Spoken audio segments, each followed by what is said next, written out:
Hey, so I'm back to do a directed drawing of that goes with our story this week. One of my favorite things to do with the kids every week is a directed drawing. So if this is something that you would like to do, then come along and join. So at any time, if you need more time to do a step, then just pause the video, and then when you're ready, you can start it, and that way you don't get behind or we get too far ahead of you.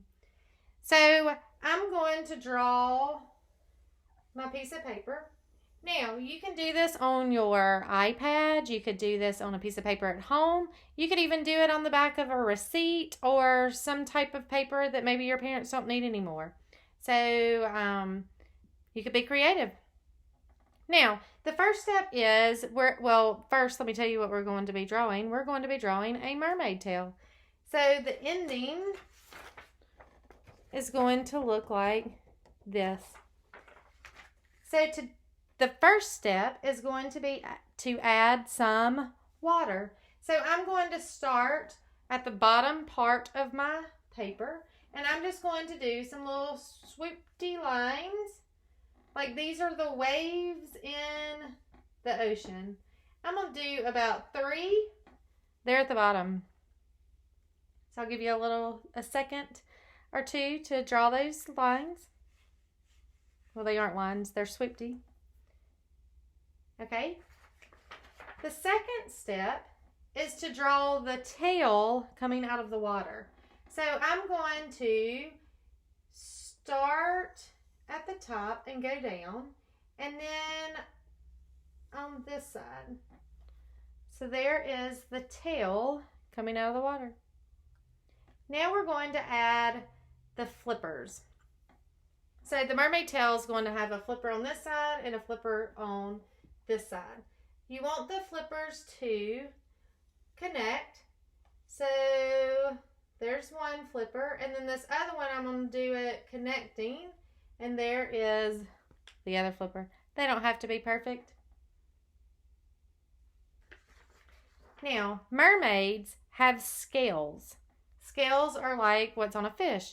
So I want you to begin drawing the scales. So you would start at the bottom and you would just do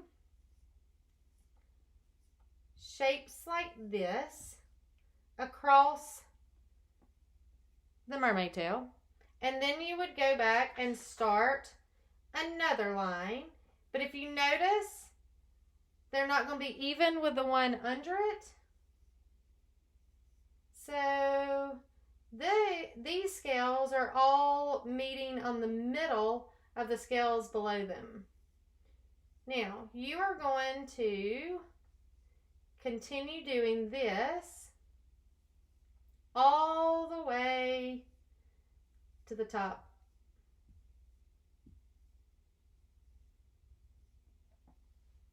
I'm not going to draw every single scale because it will take a long time, but I want you to continue the scales all the way until the whole tail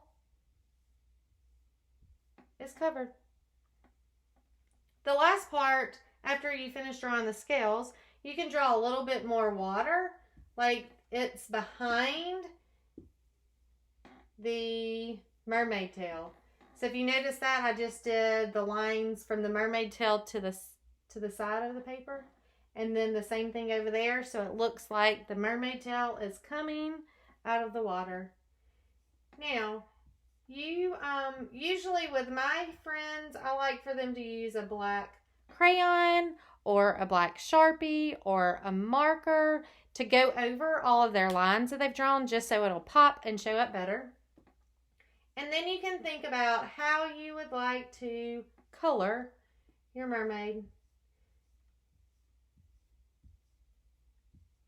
So, I hope you enjoyed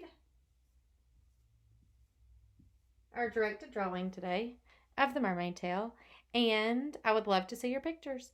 So if you did do one and you want to upload them to send them to your teacher through email or through a picture text, or on my class, we have a Facebook page. And then I can see your beautiful artwork. So enjoy coloring your mermaid tail.